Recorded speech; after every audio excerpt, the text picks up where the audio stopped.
do it live. I'll write it and we'll do it live. Brought to you by PayUp. Booze, balls, and bad decisions. With the first pick in the 2023 NFL Draft. Booze, balls, bad decisions. Don't forget to stop it.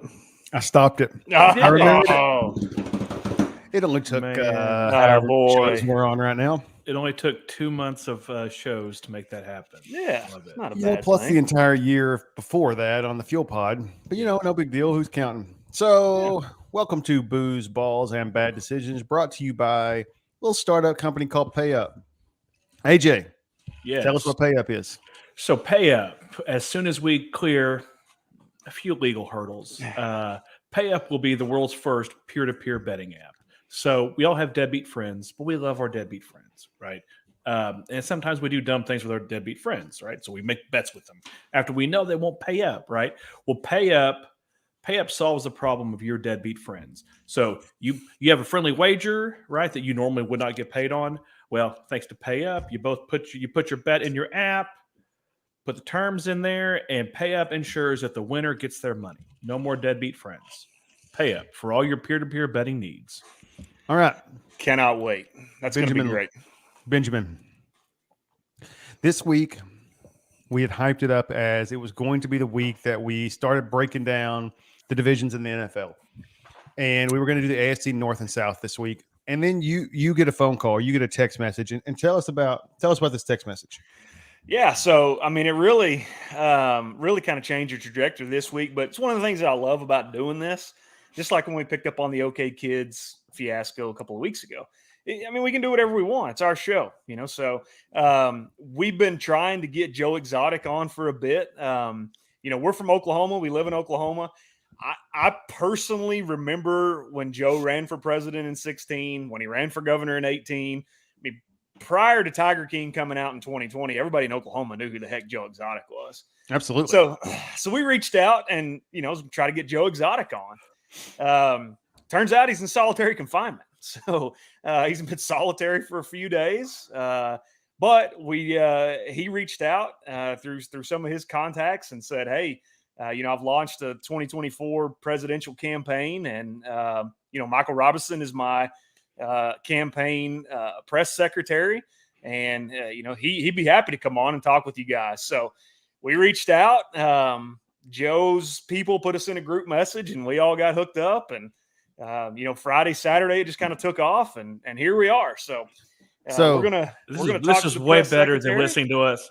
Yeah, 100%. This is way better than us listening to us talk about football. Way better. So I'm going to go ahead and bring Michael in. I don't know if Michael can hear us or not, but Michael, I'm going to go ahead and bring you in. There you are. Up, welcome, guys? Michael. Love it. Hey, Michael, what's up, man? Listen, it's good to be here, but I tell you what, it is an interesting thing because I definitely got to hear some perspective just listening to you guys give that intro. When you talk about Joe running for governor, Joe running for president in 2016, right? Like, I mean, those of us, I've known Joe for a while at a distance because I'm in the exotics world, right? But that you guys all know each other, don't you? I mean, if you're harboring exotic animals, you know everybody. Here's the deal. The way I describe it, so this is the exotic world probably hates me about as much as they hate Joe, which is why Joe and I are good friends.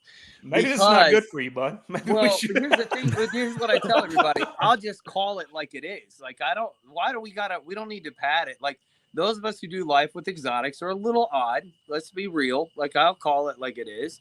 We are strange. You got to choose, you kind of mess your life up to like, hey, I don't get to take vacations and do normal things like other people.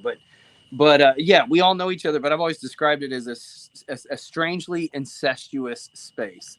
So it is you don't like each other necessarily, but you can't avoid each other. So you kind of have to do some business together. You kind of have to lean into each other. So you cross paths no matter which side of any of the conversations you're on.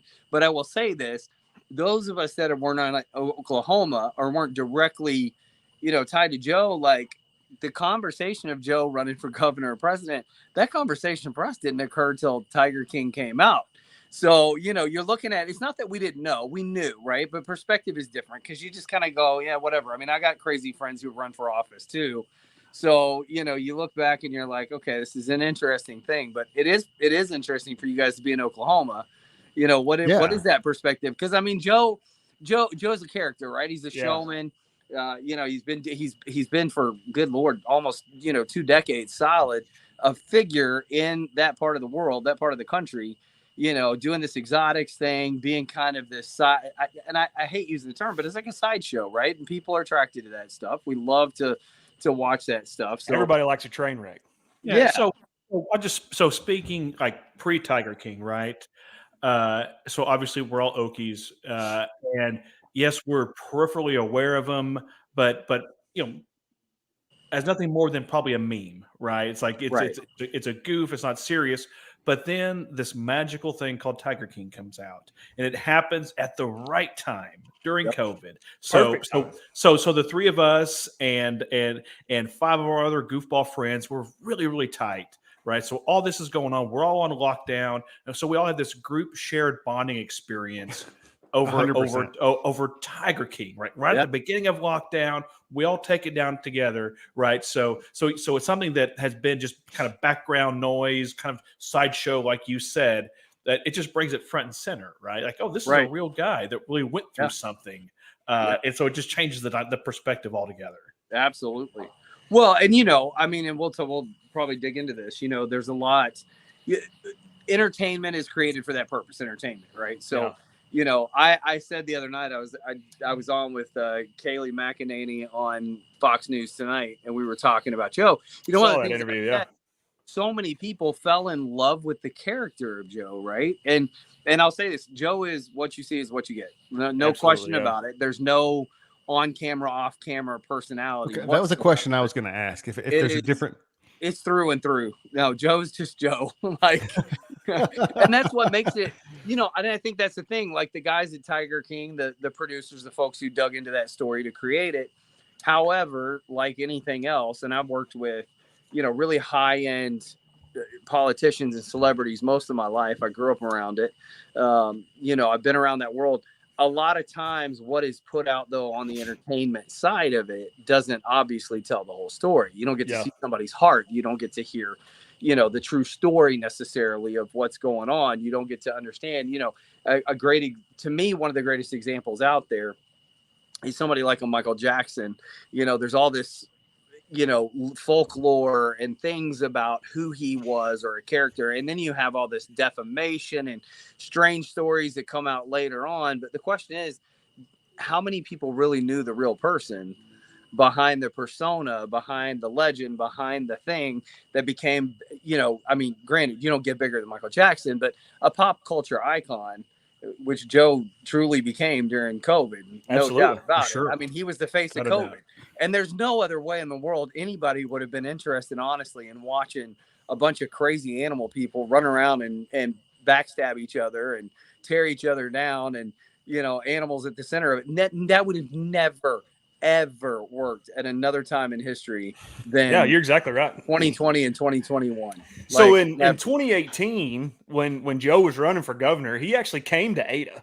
So he came to Ada and did he was in a parade and had some tigers. And I mean, one of my son's friends, Joe walks up to him and hands him a condom and he's like, vote for Joe Exotic. He's like, I'm 7, right?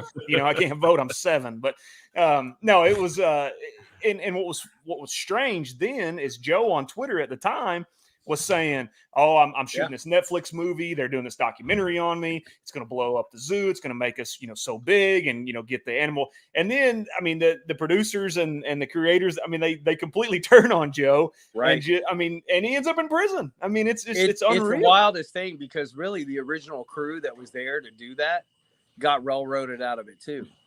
And so you had an original group of people who were filming with Joe years before that. And actually, a lot of their footage ended up in that. JT Barnett, who's amazing, TV producer. JT was shooting with Joe years before any of the Tiger King stuff. But Netflix came in just because of the way Joe and JT worked together. Were able to hijack a lot of the footage, a lot of the things. So the footage you see when Saf gets, gets her arm ripped her off, arm and ripped you off, have all of that. That was JT. That wasn't Netflix. That was not actually the people from Netflix creating that content. So you got like, again, so much of the story that gets forgotten or gets pushed aside for entertainment value, right? Because everything gets edited down. I remember the first time that it kind of clicked for me. I was on vacation in the Dominican Republic, and my ex and I were approached by a film crew. We got pulled in to shoot, be this couple, and they gave us a random kid who belonged to one of the, mind you, we're on vacation to get away from our kids. Okay. So we get handed a random kid, go for the entire day. We got paid really well. We got to go do all kinds of cool stuff, like horseback riding on a completely private beach. And I mean, just some crazy stuff. It was awesome. But we get handed this kid to basically pretend it's our kid. We're two very white individuals with a very dark skinned, obviously not our child, to go shoot this tourism video. But at the same time, one of the beaches we were on while we're shooting, HGTV's there shooting House Hunters International, right? And HGTV shooting, their show that they, I used to sit around at night and watch House Hunters. You're always curious, what can I get for what money in what city or what country or whatever, right? So you're always interested in, and all of a sudden I'm talking to this couple because we're all sitting around waiting on our film crews to do their thing. And this couple's like, we don't even know each other. We met at breakfast this morning. HGTV approached us and paid us to become this couple that they're going to broadcast on television. You go, oh, damn, I'm gonna have to get prettier or something. That never happens to me ever. I think we were at the end of our vacation. We were exhausted and ready to go home. Our flight was delayed a day, and we looked like they're an easy target. We'll pick them. Yeah. They're done. I don't think it was about being pretty people. I think it was totally we looked like easy targets. So how did you and Joe Exotic get kind of hooked up together? How did you score this press secretary job? Joe and I have a ton of mutual friends. We've crossed paths off and on. Joe and I never did anything official together ever until this year. But really, I think a lot of it is, I've worked specifically in the last 3 years, very deeply in the political space, as a journalist, as a content creator for some very, very high profile YouTubers and publications across the country. So I really leaned into Joe's case because I really paid a whole lot of attention to, corruption that's happened in our DOJ, watching our nation basically come apart these last few years. And really my adult life. I mean, honestly, since I've been an adult, I can't look at anything in our country and go, wow, we've really made a lot of progress. I look at them like, wow, all that history that I learned as a somebody in their middle 40s, you look back and you're like, first of all, nobody's teaching that history anymore. Second of all, my kids are missing a lot of context here, and you start to grow through it, you pay attention. But Joe's story stood out to me because we crossed paths, because we had common interest, working with the animals, and just really reached in and said, look, probably just like you guys, I think Joe's got some other component of his story that needs to be told. And so, personally, I built a large audience with close to 10 million followers across social media. And so, I really leaned in and said, Joe, I think I can help maybe create some attention, because I think people need to hear what's going on. On a personal side. Joe's in solitary, right? So tell us about that. So we saw, everybody saw the picture he posted on Twitter, right? He's leaning up against the wall. I mean, that's a straight gangster picture too. Oh, and, I mean, that is the pinnacle of prison right there. I think this is, and then he goes to solitary. People miss about Joe. He gets, because he's a redneck, right? He's pure D American redneck, other than, people don't know what to do with him because he's gay. So then they're like, okay, redneck gay. It's a weird character, right? Well, so here's the deal with Joe though. He's old school gay. He's 80s, 90s gay. I mean, he's not this new gay. He's not today's LGBTQIA. No, hold on. I need to. Sorry, whatever. Benny. Benny, it's the best Benny, I need bullshit. Clarification. Can I buy a clarification for $500? Yeah, buy clarification. What is 80s and 90s gay, Benny? Please those are the old school, good-hearted, just let us love, let us do what we want to do. We're not trying to attack your children. We're not coming at you in parades. Nope. We're old school gay. We're just happy and living our lives. You don't need to give us anything special. Just let us get married. That's right. Alone. We don't need a Pride Month. They don't need any of that. It's just we're just gaying, bro. I mean, Well, listen. So, In case y'all on are a wondering, personal note, we are I going mean, to get I have ratio a right off of Oh. YouTube. Yeah, that's the way to put it. Because that's what. Listen, I have a husband. So my husband and I mean, that's the constant thing. We're always like, is Pride over yet? Can we please get through the month of June? This is like hell on earth. Like, we don't need a month. Exactly what you said, Benny. He's like, I don't need a month. I don't need anybody to listen. I need to be left alone. I'm trying to lead a normal life. Like, I chose the spouse I chose, but like, that's it. I don't care if anybody knows it. It's like, and then I think that's what's an interesting thing. And Joe's a really good example because his genuine mindset and heart is nobody's asking those questions. Why are we leaning into that? Nobody gives a damn. Like, we don't need to go there. My husband is not white. Like, I don't think about that. Half my kids aren't white. Like, I don't think about that. But I grew up in the South. I grew up in a good chunk of my life, I grew up in Montgomery, Alabama, bro. Like, there was definitely two different sides of town. There was definitely segregation as a reality in the 80s and 90s. Still, like the kind of stuff we talk about in the 50s and 60s, the civil rights movement. But in all reality, by late 90s, early 2000s, man, like, things weren't an issue anymore. Whether it was gay or straight, black, white, didn't matter. Like, all of a sudden, we've gone back to polarizing issues.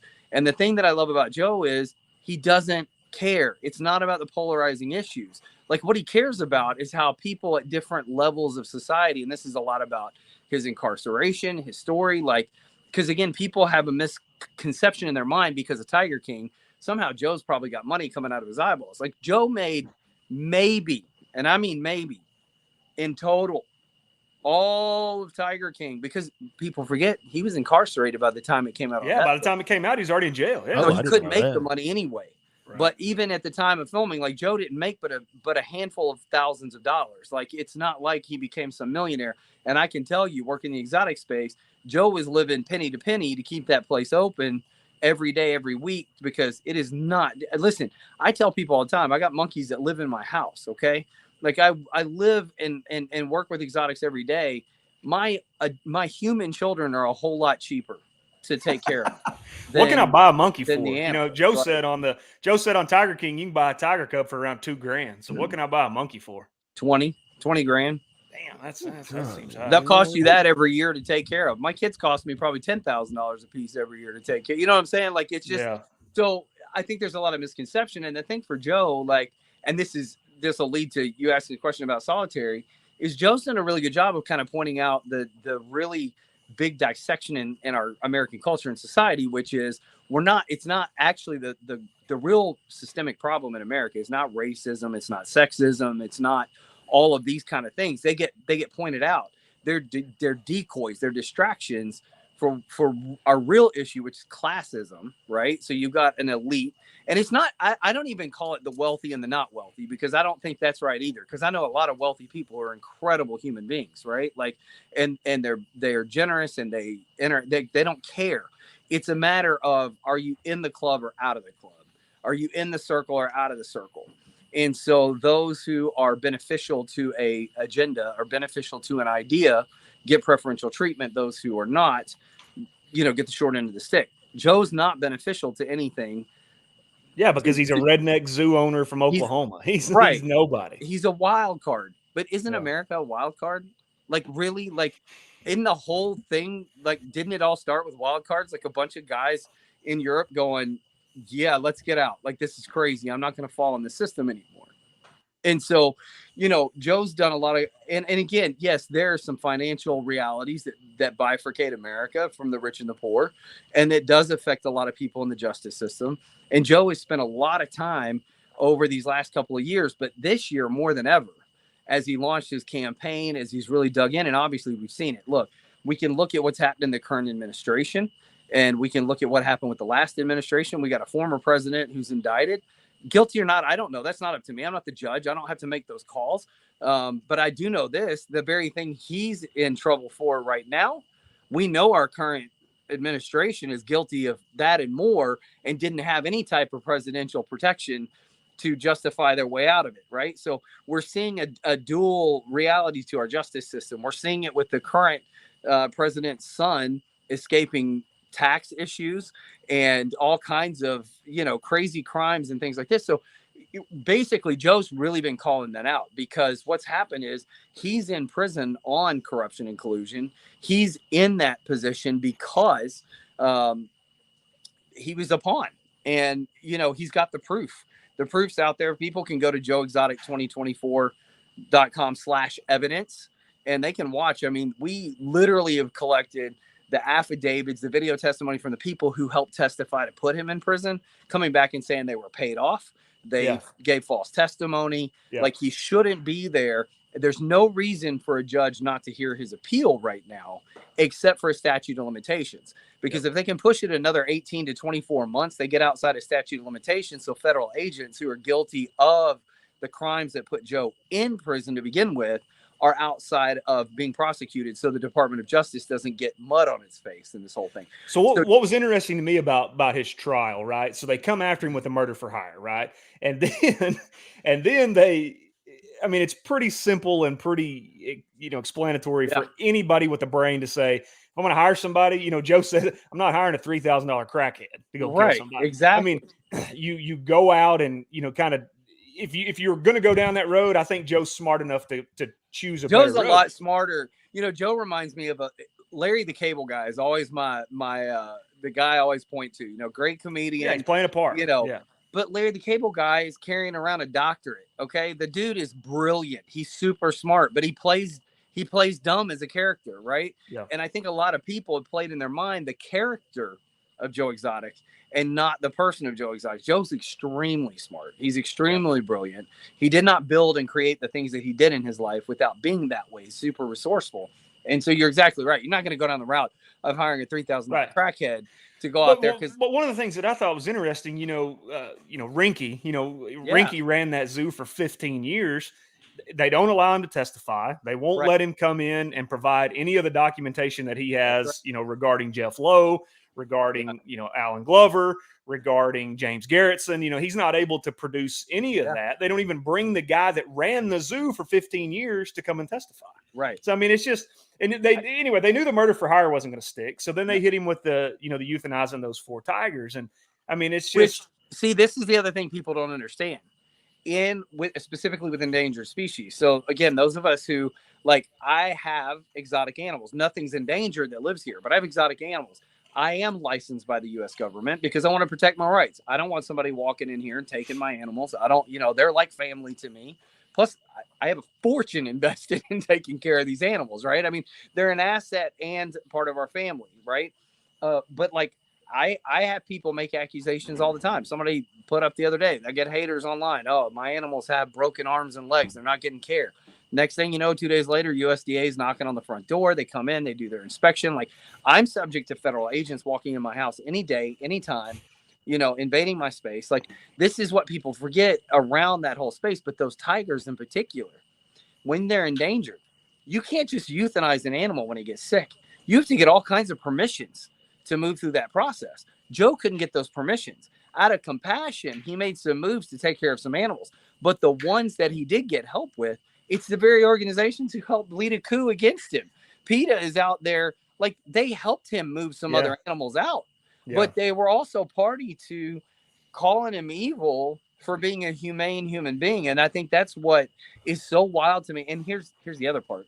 Obviously, the antagonist in the Tiger King story, like, the woman does the same stuff, and people forget she's for 30 years gone to the same auctions, bought the same animals from the same places that she's out there calling evil and wrong and bad, but she didn't build her empire without doing the same thing. And people forget all of these little pieces, but where the money fell is how the chips fell.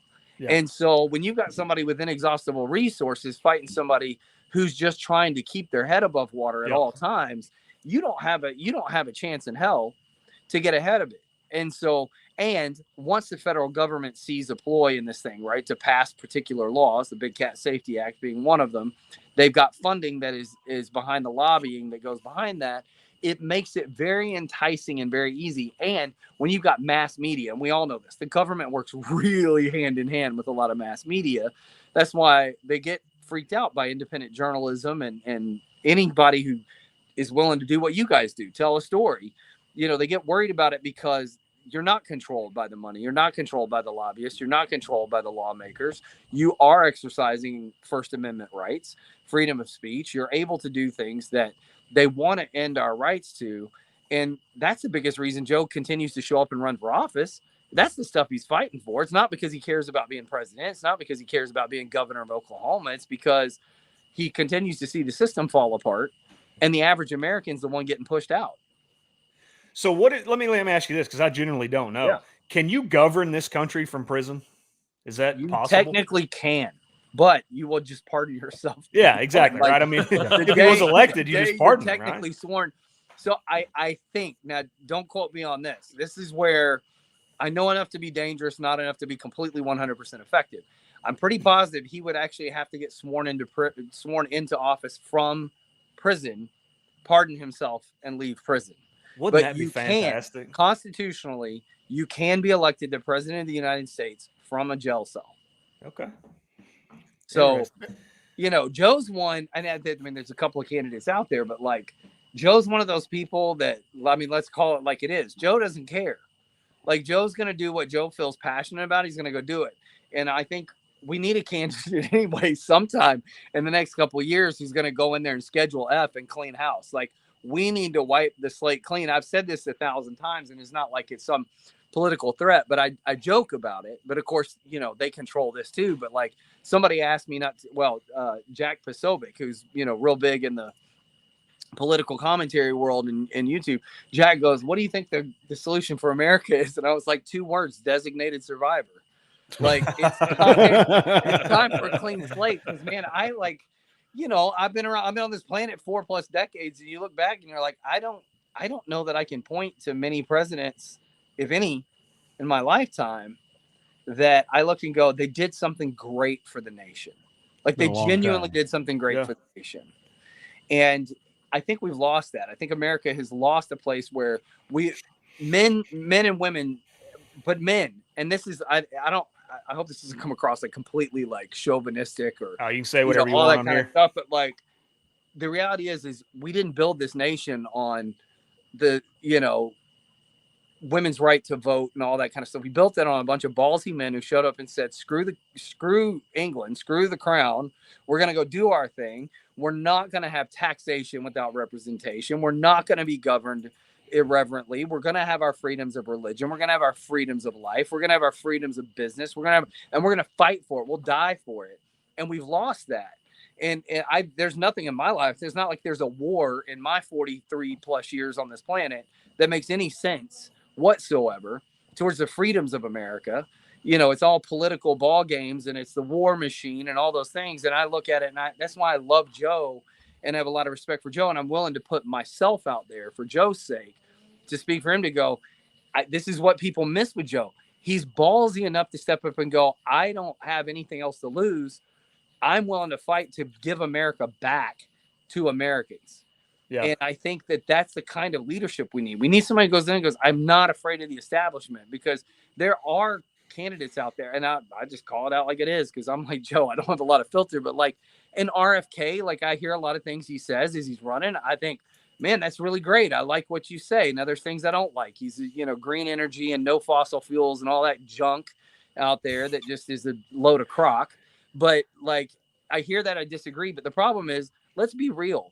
His uncle and his dad were both assassinated for going against the system. Yeah. The man's not genuinely going to run for office without having some agreement with somebody in the deep state that guarantees him he's not going to get shot before the primaries, much less afterwards. So why would you put yourself on the line? Like, well, it's interesting too how the Democratic Party has already kind of turned on him. I mean, his dad and his uncle, when you say Democratic Party, the first thing people think of are old FDR Democrats that got us out of the Depression, and JFK, period. I mean, those are the two. When you say the word Democrat, those are the two. Right. So, it's the Democratic, National Convention coming out and saying they're not going to allow him to debate Biden. Just completely stripping the guy down from any sort of platform. YouTube removing his videos, Instagram removing videos. I saw today. But like, let's be real here too about no debates. Like, listen, my grandfather has dementia. It's slow progressive dementia, but I've watched him for 15 years go downhill. I have a lot of compassion for it. It's heartbreaking. It's hard. But I'm telling you, we have a dementia patient leading our country. And I don't care what somebody tells me. I can see it from 100 miles away. I've walked it. I've lived it. Like, you can't put that man on a debate stage. You can't think straight. You know, I mean, I was just going through qualifying again, that whole deal. I sold deep state secrets and all that stuff that went viral. Like, are we sure that's not a deep fake? Because like so many things are deep fake. Like, please, like somebody tell me that's a deep fake, that we don't have a man in office that says stupid things like that and they're actually legit, you know. But like we've gotten to a place where nobody's got the balls to stand up and go, I'm willing to sacrifice everything I've got for the sake of the freedoms this country is built on. And people forget, see, because every time we get into constitutional right of this and constitutional right of that, I'm like, none of y'all actually understand what the constitutional rights were established as. They weren't rights given to us. They were rights we were given, period, just for being born. And they are protected rights because of that, not rights that we were granted, rights that we inherently have. And I think that often gets wiped out. Nobody's teaching that history. It's hard for me as a parent watching my kids grow up and miss that part of their education, having to come home and go, hey, by the way, let's go sit and actually look at the Constitution that governs our country and why, when somebody goes, America's the greatest country in the world, which if I'm being really raw and honest, that statement is not true anymore as a functional statement. It doesn't mean it's not true at its core. Now, I don't. Okay, I'll agree with that. I was going to jump in there for a second, and be like, bro, come on now. I don't believe it as a functional statement because I think what's happened is we've become. I'm going to filter some language here, but we've become say whatever you want to say. No filter. Well, cuckold in the international space. Like, it's just sad. Like, we've become a giant cuck in the whole international scheme. And here's the thing. I spent 22 years of my professional life traveling around the world, working with other governments, countries, places, and people. And I've been there. I've heard the conversations from the other side. You know, I've lived in the place. I've also lived in the developing nations that we have extorted for money and influence and power that our governments have used as pawns to wash money and all sorts of things. I've seen things that most Americans never get to see. And so you touched on this a little bit, but I got to ask this question. Yeah. So we obviously didn't know you outside of this weekend. I mean, I did a little bit of research, watched the Kayleigh McEnany, video, and saw some things on Twitter. But you seem like you've been in this political game for a very long time, and it seems like you've been around and you've worked, like you said, with both sides and different things. Why did you hitch your wagon to Joe Exotic? I mean, what? Yeah. It seems like you're way overqualified to be working for a president. I mean, I would vote for you. We need just you to run. Yeah, well, Chad, you voted for Biden. Chad, shut up. You voted for Biden. Stop it. Well, I was given no alternative. Let me say this, like in a moment of transparency, because I have been in that space. Like, let me actually back it up. I grew up in the uber top end of the religious world. Okay. My dad's a pastor. My grandfather's a pastor. Like, my grandfather was the head of publishing for the Southern Baptist Convention. You don't get any more deep evangelical American that's where they live. Culture than that. Like, we did Thanksgiving dinners at Billy Graham's house, like in the end. Okay.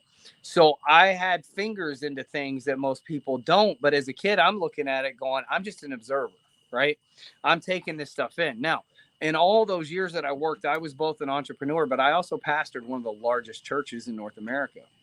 So it put me in some places of influence without being political, technically, right? So I wasn't a politician in politics. I was a politician in culture and religion, right? So it really put me in an interesting spot. And so when I started working internationally specifically, doors were open to me that wouldn't be open to the average person. That's because of the evangelical, big time trip. Because you're going on mission trips, right? We're going to send you over here to this mission trip. You're going to go on a mission trip. And actually, what happened to me, particularly in some of these mission trips, you realize these are stupid. Like, that's a whole nother thing we could unpack one day. But we'll get on that again. We're going to get there here. And when we get through talking about Joe, we're going to go there here in a little bit. Well, white people going and taking pictures of poor other colored people so they get Facebook clout. But that's absolutely. And some of those children live in my house, so that really does change your perspective. But absolutely. it's an interesting thing, but like in some of these countries, and Haiti being a primary one, I have a dual citizenship. I have something that most Americans will never have. I have stuff that takes presidential dispensation and things to have in a country like that, but it put me in great friendships with former presidents, prime ministers, senators out of a foreign country that allowed me to see a conversation and a perspective of American politics that nobody else really gets to see unless you're playing the game. Except I wasn't in the game. I was there as a friend and a support, bringing resources to a country to help a next generation. So it allowed me to, in a lot of ways, be in a very neutral space to conversations. I remember a year and a half, almost 2 years ago, one of the former prime ministers of Haiti was here in Nashville visiting, called me, said, let's go to dinner. So I go to dinner. I'm thinking it's just him. Like, we have a really great relationship, good friendship. He's got a new significant other with him. I think they're married now, but significant other. I'm thinking it's just a few of us going to dinner. I get there. The governor's there. A couple of senators are there. While we're at dinner, he's on the phone with the Clintons. Like, it's this weird thing. And I find myself in these rooms and I scratch my head and I go, how the hell did I end up here? Like, why? Like, but it was the trust and relationship I built with certain people that allowed me some places to sit there. And I've leveraged that over the years. It allowed me to be in a place where, again, I worked as a journalist in politics. I was a writer for Tim Pool over at Timcast. I worked for Gateway Pundit. Worked for a lot of right-leaning publications or Sure. more centrist publications, because that's really who I am. It's not, to me, I think the idea of left and right, Republican, Democrat, I think it's a terminology we use, but there's not a functionality to it anymore because all the lines are blurred. Even our founding fathers said the detriment to this constitutional republic will be a two-party system. Sure. That was said in the 1780s. So, right. And it hasn't changed a bit. Right. We need opposition. We need opposing mindsets. There's no way to find equilibrium, right? Like, you need pressure from all sides. So, like, that's my thing. Like, even going back to what we were saying about 80s and 90s gay versus today's whatever you call it. I don't even know what to call it. Trans cult is what I call it. But the reality is that, like, you need pressure, but you don't need crazy. And you don't need people to succumb to one central idea. It's okay. Like, I don't need people to lean in and be okay with the ideology that I have a husband instead of a wife. Like, it's okay if you disagree with that. That's fine. I'm not offended by that. That's okay. That's your belief system. You're allowed to feel that way. I obviously grew up in a conservative evangelical Christian family. Like, obviously I have a lot of compassion, and I have genuine compassion for it, not wounds or bitterness or anger over those things. Like, I look at it and go, I get it. I understand why you would feel that way. Like, it's okay. I just happen to be in a place that I don't feel that way. It's okay. And I think that's one of the things too, that this is one thing about Joe that gets missed, is Joe's going to push back on the justice system. But what Joe's not going to do is push back on the parties. Like, his idea is we've got to recenter America on the central components that make us American before we start arguing the finer points. Like, it's really important that we start to break down the corruption that's continued to tear this country apart. And you mentioned it earlier, and it's 100% true. And until you get reform at the DOJ level, none of this matters, right? Exactly. So if you look back at when our country was founded, if you look at the law, if you've studied law, everyone is equal under the law, correct? Right. I mean, that's what we were supposed to be built on. But that has been skewed and skewed and skewed and skewed 1,000 different ways over the last, 200 years of this country's existence. Right. So how do you get back to that? Because you can't have a third-party candidate. It's not going to happen. Ross Perot ran and got on the ticket. All they are going to do is suck votes from one side or the other, which is going to guarantee the other side wins. Yep. That's the only thing a third-party system does. So how do you reform this? How do you fix it? Well, let me make two statements here, or let me make one statement in particular. Does Joe stand a chance of fully winning the presidency? No, not functionally, but we've seen things happen. Okay. I remember when Trump announced his bid the first time around, 16. And I had just watched another country successfully elect a Brexit, a celebrity, not a politician. And I literally said the day he announced it, everybody around me is like, oh my God, I can't believe, like, it's never going to happen. I was like, he's going to win. We're tired of politics in America. We just want something different. The problem is that we didn't center on values. We didn't center on the core components that make America what it was. And so I think America's got to recenter some things. So that's a great statement because, Trump's whole deal was make America great again. He got that from Ronald Reagan. Right. Ronald Reagan in the early 80s, like it, love it, or hate it, America was phenomenal from 80 to 88. Oh, sure. And so Trump, kind of tried to piggyback on that to get some of those older Republicans. But what you said is just, it's absolutely correct because there wasn't a core movement of taking America back to the core family values, right, or having a centrist mindset where we can hear opposing arguments and we can remain civil and we can allow that to be because like, love, or hate Trump, the guy is a divider, and that's what he did. He came in and he divided things, and then whenever he divided them, now you are either extreme this way or you're extreme the other way. Sure. And so 100%. that centrist make America what it used to be in the 60s, 70s, and suburban America and family-centered America, it doesn't exist anymore. Right. We have polarized individuals. We've destroyed. And listen, I am a gay man married to a man, so there are a lot of people out there who are going to think, how does he say all this stuff? But we've destroyed the value of family. We've destroyed the value of a core component of America as a whole, which is to take care of your own. But when we talk about the justice system, so this is a really interesting thing when you think about destroying things. When we built a justice system around this idea of innocent until proven guilty, everybody's equal under the law. And when you go to trial by jury of your peers. Who are your peers anymore? Because most people lack relationship and they lack a community. And we've forgotten the idea of community in America. So therefore, you go to a trial, is it contorted and corrupt by the system itself? Of course.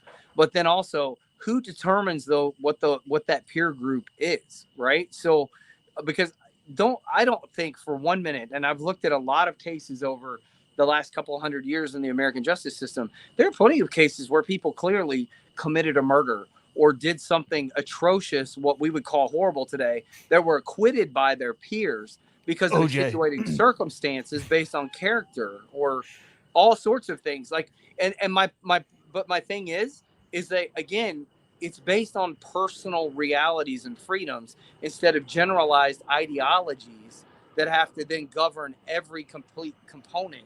Because the human race is not free of bias. It never has been and never will be. So you can't. It's very difficult to find 12 people to sit on a jury and a judge and a prosecutor and a defendant that are 100% equal under the law, because they all have influence. They all have, like you said, personal relationships, community, and things like that. So, I mean, what you're saying is 100% correct, but so how do we fix that? That's my question. Well, this is one thing that I think what makes Joe great is really the fact that you ask that question and go, it's going to take a few of us to figure it out.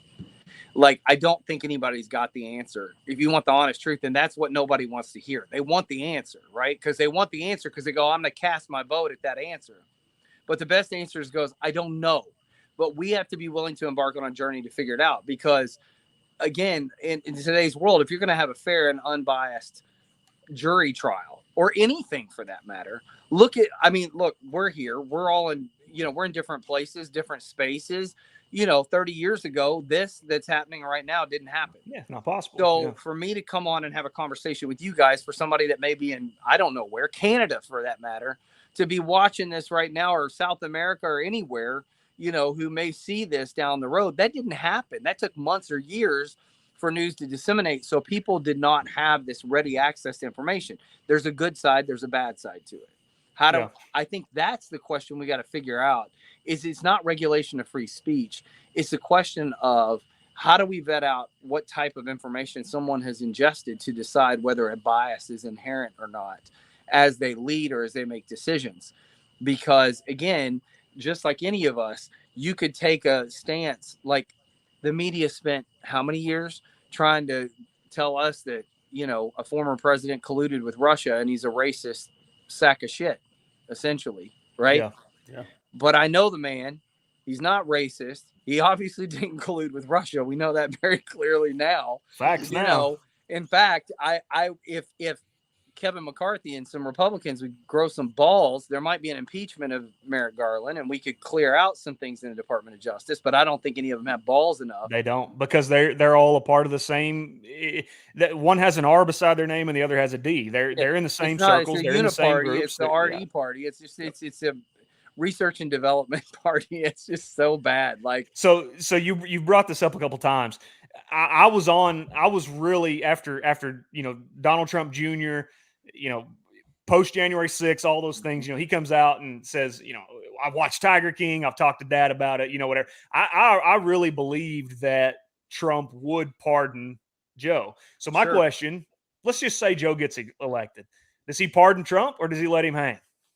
So if you want, I'm going to answer the way Joe would want me to answer, which is an honest answer. He's not going to let him hang, but he's not going to take him out of there day one. I think his attitude is anybody on the elite side of leadership should have to experience what everybody else has to go through for a minute.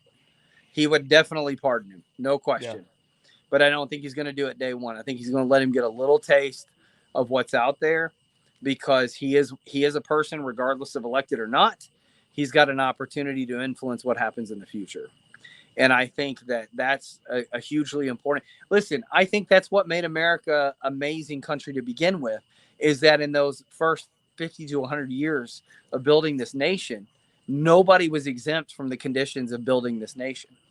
And so even if you were wealthy, you still had to suffer for a moment, because maybe you didn't have the resources and you had to build them from the ground up. Maybe you had to build the roads, or you had to build the railroads, or whatever it was. But like, you weren't exempt from the hard work that was required. Today, there's so much infrastructure that so many people are exempt from that. And I think one of the things that is missing in empathy and compassion in our culture in America that keeps it from being such a great country is that we are exempt from experiencing and having to be responsible to do the work. I think, there's other candidates out there, Vivek Ramaswamy. I think one of the things, I don't agree with everything Vivek says, but I really like the guy. I think he's really an interesting candidate. But one of the things that he talks about is, bringing back the need to either own property, serve in the military, things like that, responsibility before you have the right to vote. I do think that there is a lot of merit to the idea that we as Americans should have some responsibility in the function of this country before. And listen, I didn't serve in the military, so I'm saying this at the risk of understanding that I was exempt of those things too. I grew up in a time where those things were not a requirement. There was not a draft. I wasn't going to be pulled into war at 18, but the reality is that we have so little invested. So when I sit with, I was lucky enough when I was a kid, I had great grandparents still living. Like I joked all the time, people in my family didn't die. They just kept shrinking, because everybody does. And eventually it disappeared. I had grandparents that lived well past 100, and so having conversations of what life was like and the investment, but to sit with a grandparent who served in the military, served in a war that was fundamental to American freedom in some form or another, or had their own parent or grandparent who served in something like the Civil War. Yeah. And to have those conversations and understand what it looked like when this country was genuinely divided and at war with itself. So I agree with what you're saying. To understand the merit of building and working hard to get there. And I think that's a big component. That's what makes it so easy for us to go fly rainbow flags, to fly somebody else's flag, for that matter, some yellow and blue piece of shit that hangs over the White House and we give billions of dollars to. All these things, because we have no investment as Americans for the general whole of what it takes to maintain and build and protect the rights and freedoms that made this country what it was. So I think what you're saying is 100% true, because, I grew up, my grandfather was a World War II veteran, and, he would chew us out as kids for not even shaving. Right. If you're too lazy to shave, then right. I can't use you. You can't even get up in the morning and shave your face. I can't use you. So in your opinion, how do you think the COVID lockdowns just exemplified that to the nth degree? I think you just gave people a free ticket to do nothing. I think you just literally. So I've said this again. I'm gonna go back and refer to Haiti. FDR put into play in Haiti during our occupation. We've occupied Haiti a number of times, taking control, all that. Social welfare, before it was an actual thing in the United States, got tested in that nation.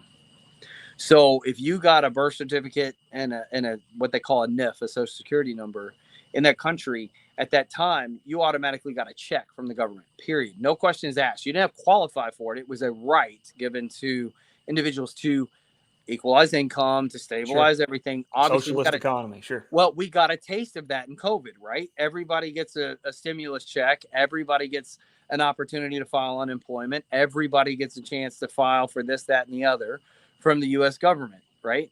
So we got a little taste of that. What is interesting to watch is in the nation of Haiti, and I say this a lot because I think it's a really interesting litmus test for us as Americans. This is the only country that was a slave nation that liberated itself. It's also the only black nation who fought and gained its own independence, right? So there's a lot of things that are historically relevant about the country. It was built on a lot of pride. And up until the 1930s, it was the wealthiest nation in the Caribbean. And something happened in the 1930s that made it now the poorest country in our hemisphere. And I can tell you exactly what it was. Social welfare, socialism. And equalizing the income and the achievements of everyone in that country and making it so that everybody had to be at the same level. And so I think one of the things we have to do in this country is return back to the idea of, we've been told capitalism is evil. Like, who came up with that bullshit? Like, I'm not offended by a billionaire. I'm sorry. I'm just not. Like, I'm impressed by him. Like, I look at him and go, I remember the days as a college kid, early 20s, working, building my first career. Like, my dream was to make my first million by the time I was 25. I missed it by a few years, but I got there.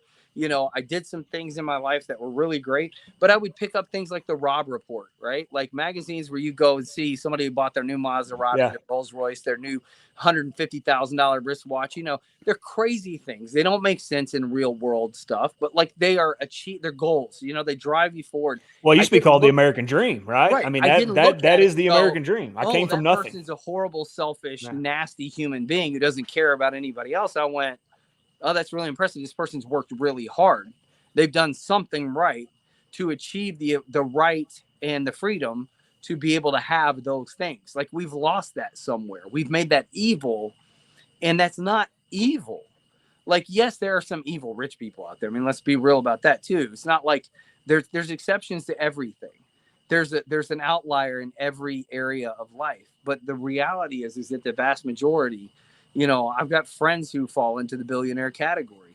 I've got a family member who does. Like, they're generous. They're incredible people. And I watched them literally sacrifice most of their life to get to where they are. Yeah. And people forget that. And I think those are the things we have to let people. Actually, the real answer to your whole question is it's time to just let some things fail. And we have forgotten the ability to let things fail.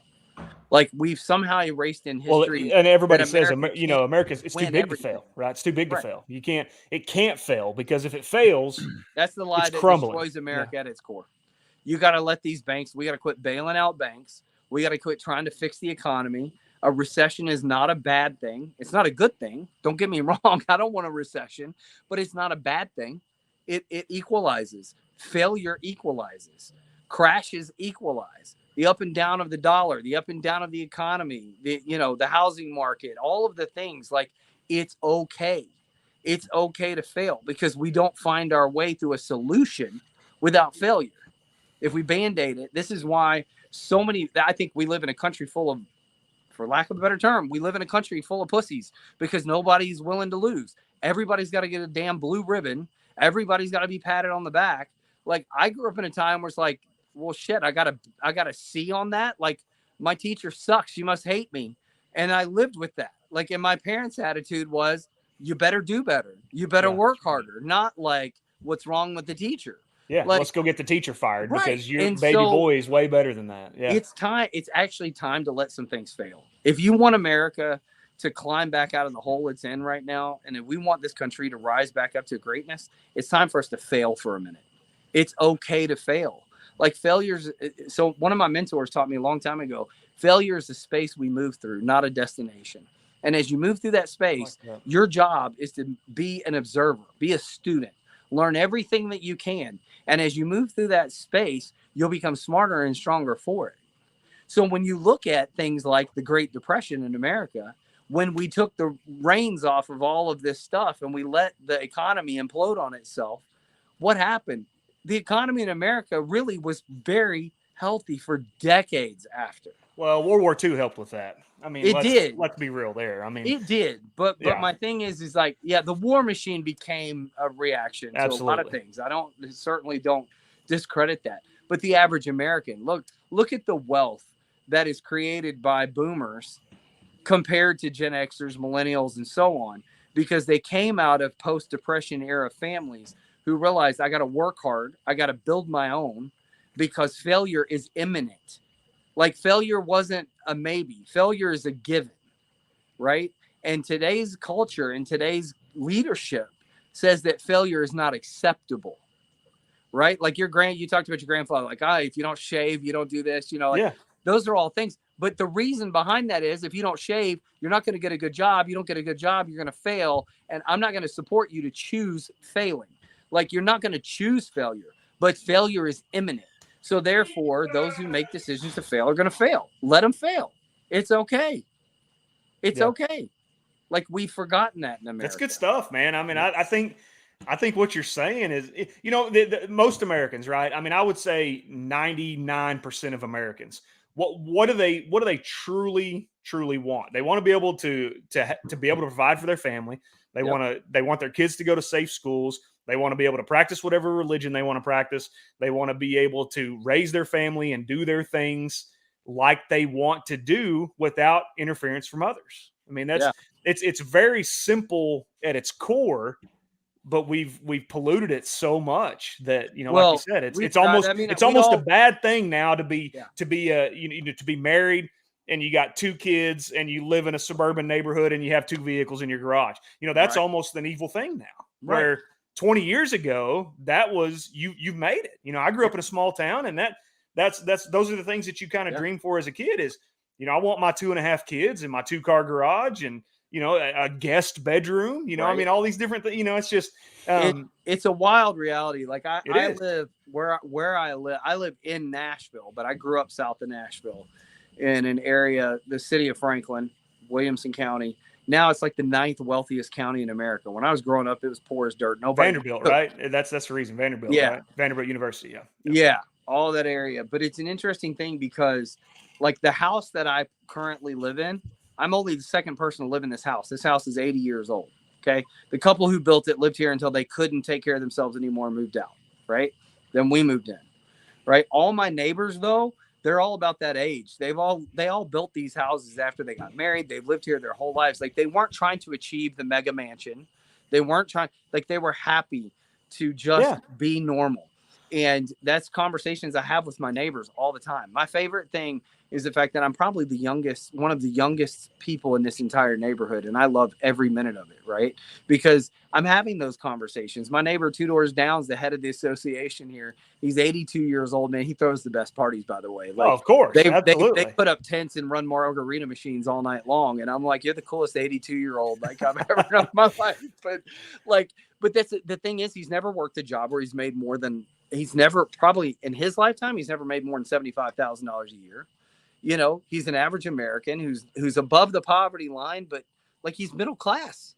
Like we've erased that idea of the middle class and we've erased that idea of just being normal. Like keep achieving, keep making more. And if you don't, something's wrong. And, I mean, there's just all these struggles. Like I remember at 36 years old, I checked off everything on my bucket list. I had owned all the businesses.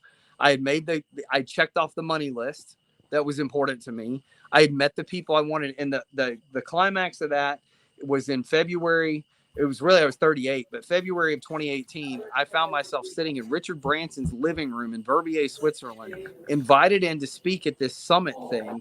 And I'm sitting there and going, this was the last thing on my list to sit with these people. And then all of a sudden I'm like, oh shit. Like, I don't know what to do. Like, and I had to really recognize in myself, like I had to learn to find contentment in just life being normal. Like, it's a funny thing now is that people can look down a list of things that I've accomplished or done or who I know or any of that stuff. And they're like, why don't you have this? Why don't you have that? I'm like, why do I need any of that? Like, I'm happy to be at home with my kids, with my husband, with the animals that I have. Like, the apex to me is I have all these animals Yeah. running around. They run my life, but I'm happy with it. I'm cool. Well, I'm with telling you, that's 99% of America. That It is is. what they want. I want to Yeah. come home after That's work, working a job that I enjoy. I want to come home. I want to have dinner with my family. I want to see my kids. Yep. I want to hang out with my spouse. I want to, be able to go on a vacation once or twice a year. I just that is what normal used to be in America, and that's what we've got to get back to. Yeah, and what you have to do is let people fail. So businesses have to fail, economies have to fail, people's dreams and achievements do have to fail, because again, we bought into the American dream so much so that you can't fail at achieving the American dream. And I think that's something that we've missed. Like looking back at the stories, and if you think to older people in your life, how many people are like, yeah, one time I did this business, it didn't work, so I moved on to the next thing, or I tried this and it didn't. Like, they don't look back at it like, oh my God, my whole life crumbled. Like, they look back and go, it didn't work. Like, the most valuable lesson I ever learned was the last time I owned retail stores for a long time. I had a retail partner literally rob me blind, embezzle every dime I had. And this was in 2014. I woke up one day and I went from having a couple $1 million in the bank to having zero. The most valuable education I ever had, and the most expensive education I would say, was a failure. And the failure was on me. It was my failure. It was my failure to lead the business. I was so good, I thought I didn't need to pay attention to things anymore. I thought I had achieved everything that you needed to, and you didn't have to do that anymore. And I learned a very hard and very valuable lesson. I wouldn't trade it for anything in the world. And in fact, I look back now at the person who even did it to me, and instead of being upset and frustrated and angry, I look back with gratitude, because I go, I'm a better, smarter person because of that. And I also found out how strong I am. Also found out how resilient I am. And I'm not afraid of a damn thing. So, when people have also asked me, coming in here and partnering up and helping with Joe, I'm not afraid of a damn thing. He's got a lot of crazy critics out there. He's got a lot of weird people who show up and try to tear him down. Screw them all. I don't care. You don't scare me. I've survived so much in life. I do not care. Like, let's go. It's time for some truth to be told. It's time for freedom to be brought back to America. It's time for people in this country to man up, grow some balls, stand up to themselves and their own fears, and become strong again.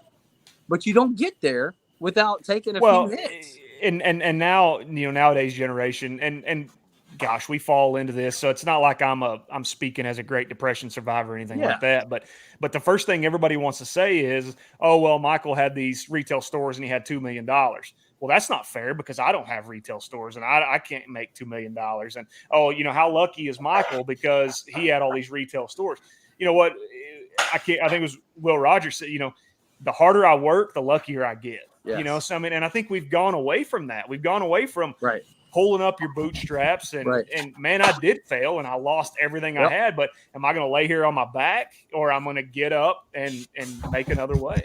So that's exactly it. And again, I grew up watching it happen. My father, I now run my dad's company every day.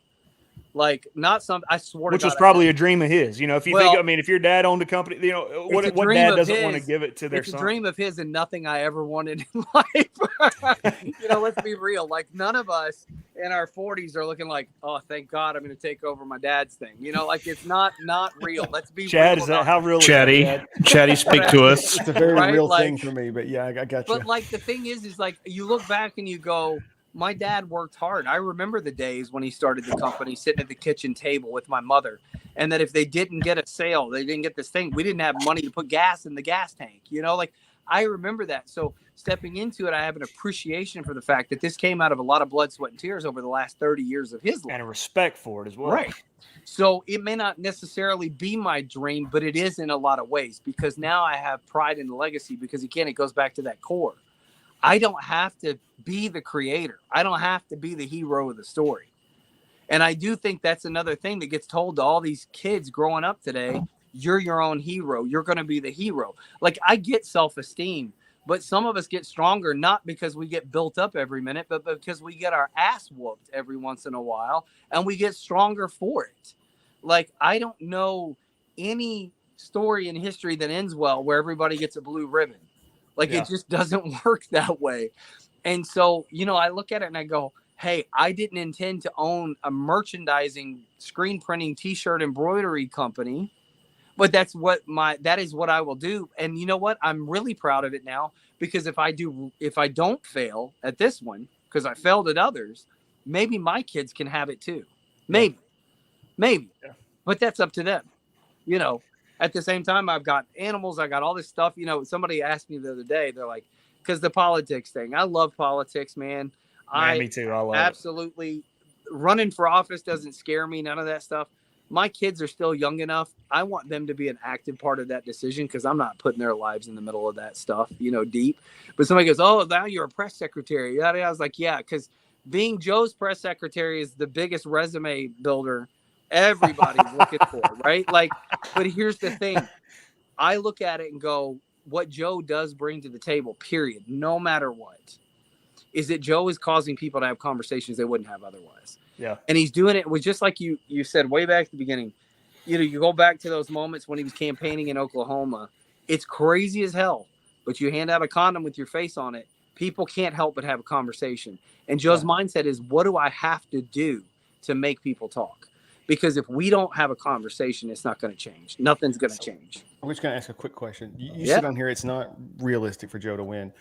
What is your realistic expectation? Is this to create the conversation? Is it to build momentum towards the next cycle? What is it realistic? Well, I want to take that question and I want to reframe it. I want to be real specific. Yes.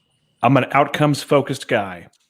What does success look like, conservatively speaking? What does success look like for Joe's campaign? Success for Joe. I mean, listen, success for Joe is a win, but if anything underneath the idea of a win for Joe is to cause Americans to have enough conversation to quit voting for the wrong person. Okay. Which is fair.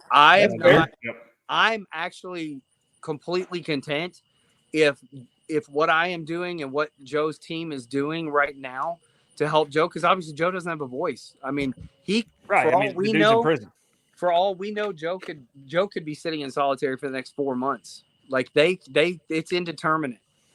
So which we never did get to that. So why is he there? Just briefly. They shut him up. That's it. Okay. Joe didn't have bad behavior. Joe doesn't listen. Joe's the most wonderful, laid back, chill. Like, yes, he'll say things unfiltered, but like, it's not like he's got into violence or some crazy situation. Like, how does he get the mullet dyed in prison? I don't know how a lot of people do certain things in prison, but have you noticed that prisoners somehow work it out? Like, yeah, my best friend was in a wrongful conviction in federal prison for 4 years. And every week we would get on the phone 2 or 3 times. And every time he tell me a story, I'm like, how did y'all pull that off? Like, I worked, like, I coached guys in prison in the Kern Valley out in California. I coached guys in Kern Valley prison as business entrepreneurs and stuff. So when they got out, they could start their own business, because these guys, it's hard for them to get a job, right? But I remember, like, these guys would tell me stories too. But, I'll tell you something. You learn to be a better entrepreneur and a lot more resourceful when you're a lot more limited in your resources. So, that's right. And at least with Joe, I mean, a country boy can't survive, right? I mean, Joe's going to figure it out. Yeah, he's going to figure it out. But I honestly have no problem. Now, I can't say that Joe would phrase it this way. So let me be very clear. This is coming from me, even more so than Joe. But I don't think that it contradicts anything Joe would say by any stretch. But if I can keep more people from voting for a corrupt administration, and it at least gives us a better option for the next general election, then I will get as loud as I have to get to help America. I mean, you've been in the political realm for a long time. I mean, we talked about over the last hour and 15 minutes. But so let's kind of look at 24 for you. Obviously, Trump's going to be in the mix.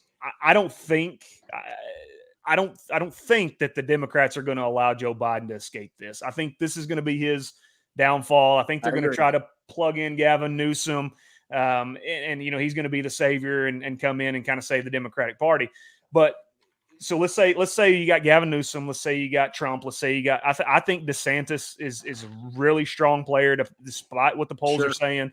I think that DeSantis is going to probably end up being the Republican nominee. So give me your thoughts. Who do you think are the nominees on both sides, and then who comes out of this?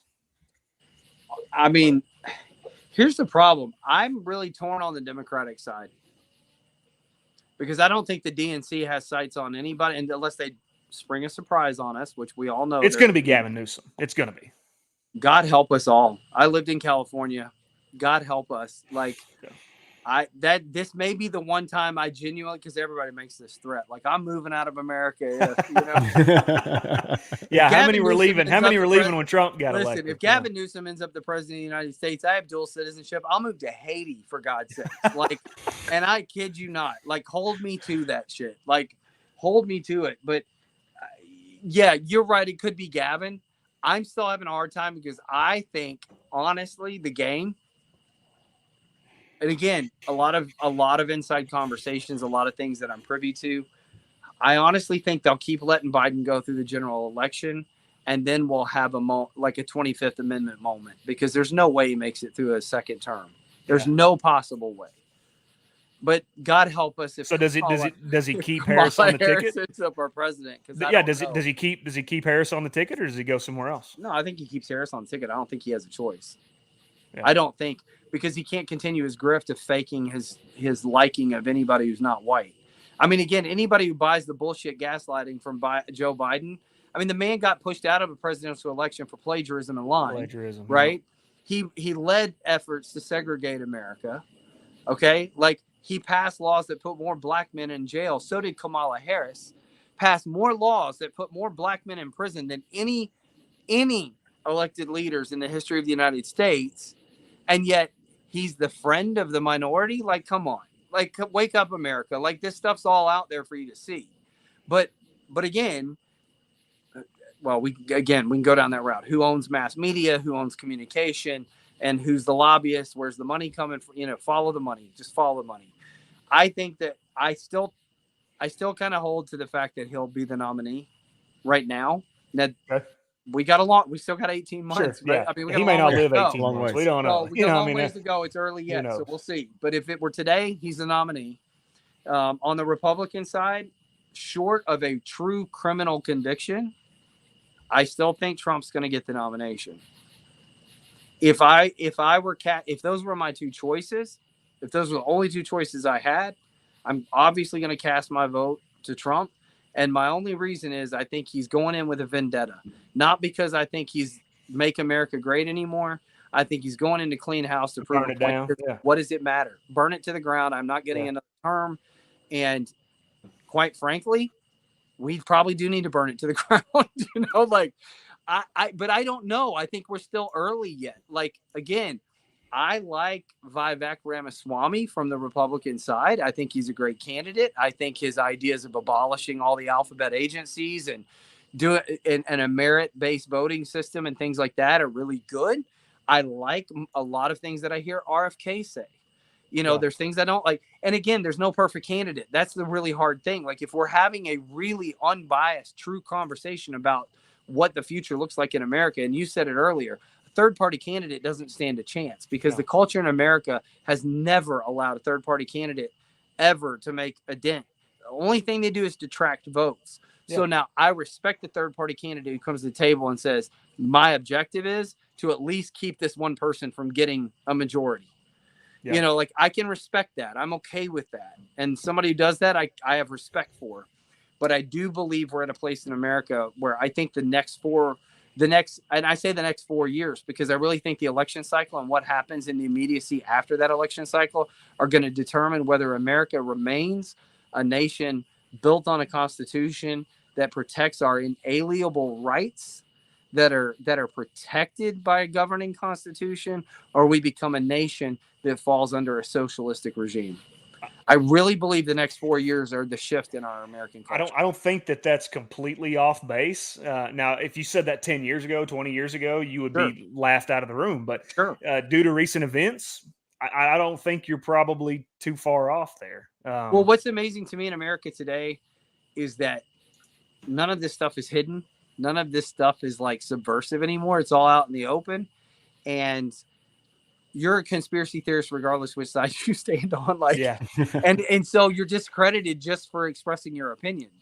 And so I think that's what's scary to me. That's why I say we're at the edge of the socialist government, because at this point, unless you adhere to and parrot the regime's verbiage, you are, as Merrick Garland said, anybody who questions the integrity of the Department of Justice is a threat to our democracy. Yep. And again, America, wake up.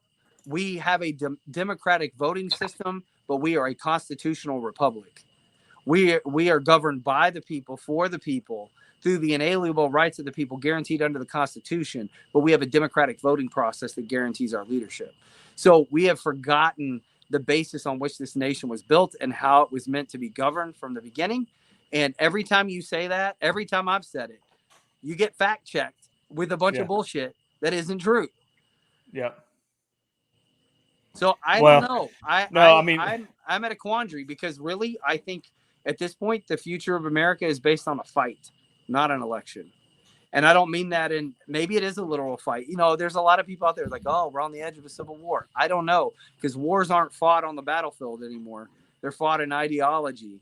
But I do think that at some point there's gonna come a place where America needs to be honest about its factions and stand up. I think that regardless of which side you stand on religion, I do think that there's a big basis in America on religion, and not the way that we're told and all this divisive BS about evangelical white Americans hate minorities and segregate this and segregate that. It was a simple set of values that govern the inalienable rights of absolutely loving the person that stands next to you, having honor and respect for the people around you, protecting them and fighting for their safety and provision so that they could do exactly what you said, provide for your family, enjoy life, and live free. Yep. And so you can be Catholic, Jewish, I don't care, agnostic, I don't care. We all believe something. We all stand on some set of values.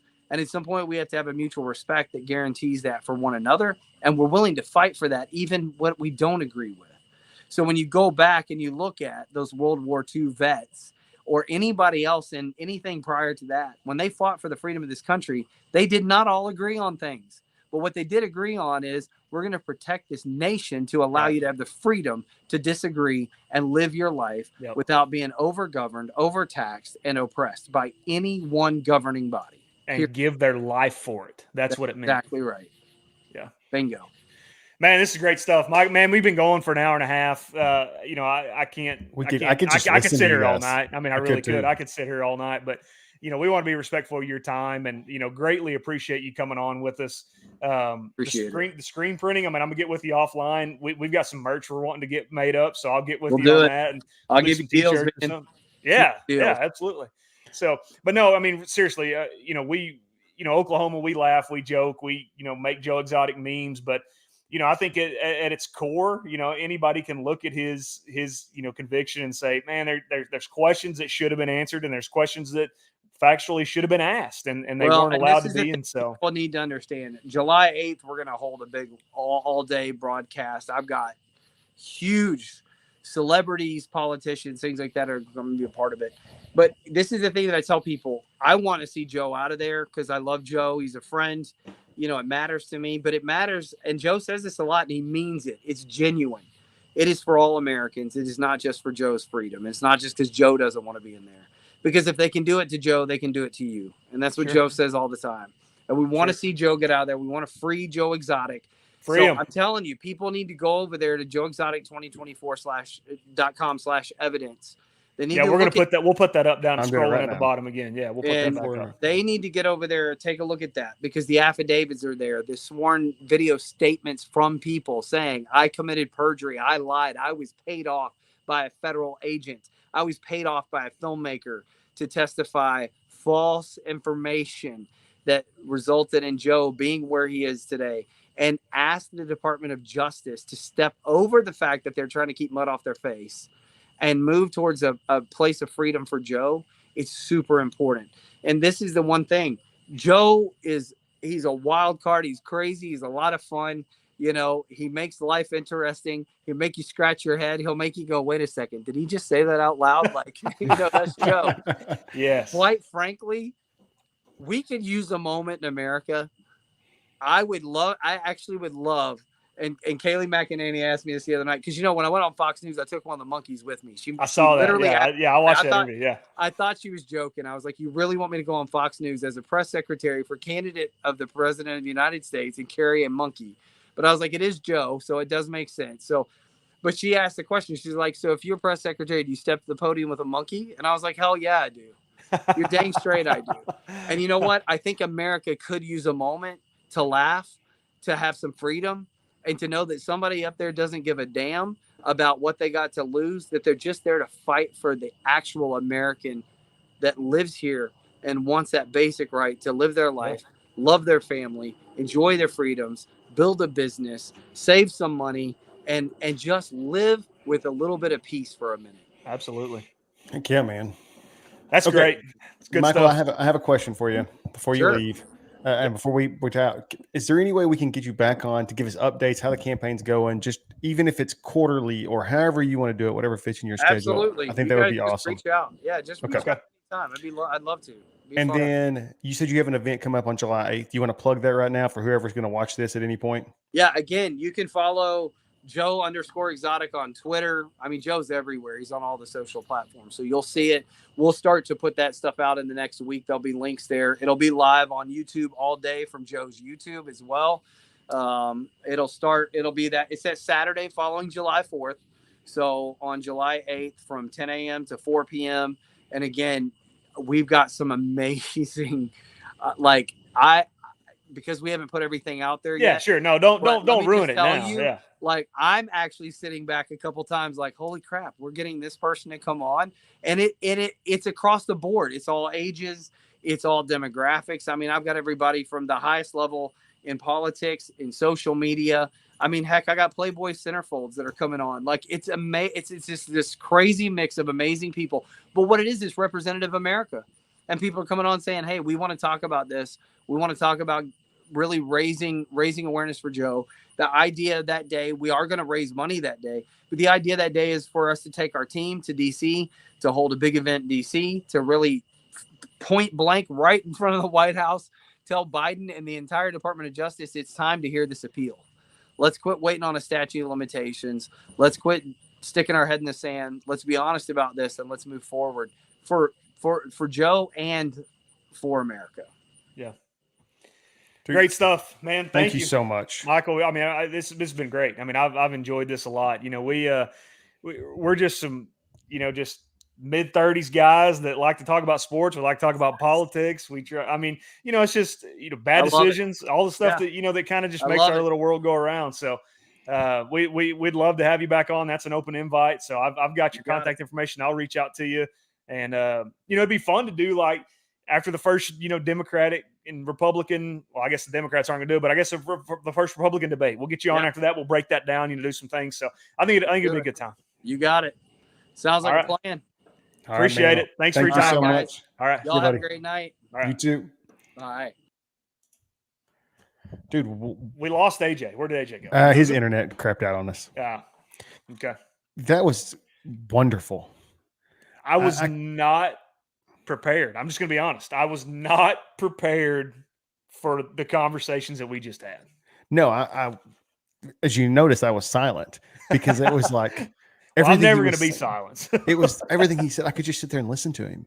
And man, we've had so many for the dumb little podcast that we are, that has been on here for 7 episodes.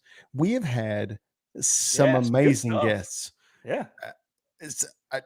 I'm a little speechless with what just happened for the last hour and a half.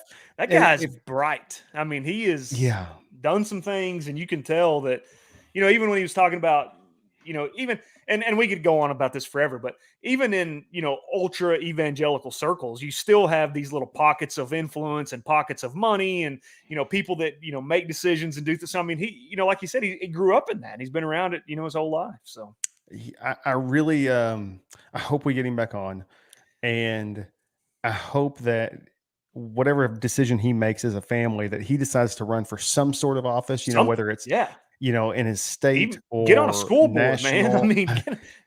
I mean, he needs to be there. That is the kind of thought process I think this country needs right now. And Absolutely. who thought that this would be a political show? I'm not very political. I'm nowhere near what you and AJ are. I'm just kind of in the middle of everything, but this was a lot of fun. This is a lot of fun. I can sit back and listen. All right. So free Joe Exotic. Get him out of prison, man. I mean, I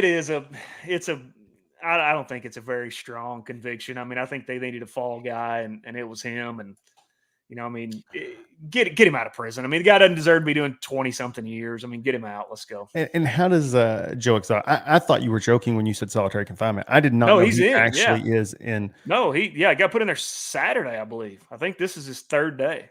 That's absolutely ridiculous. Yep.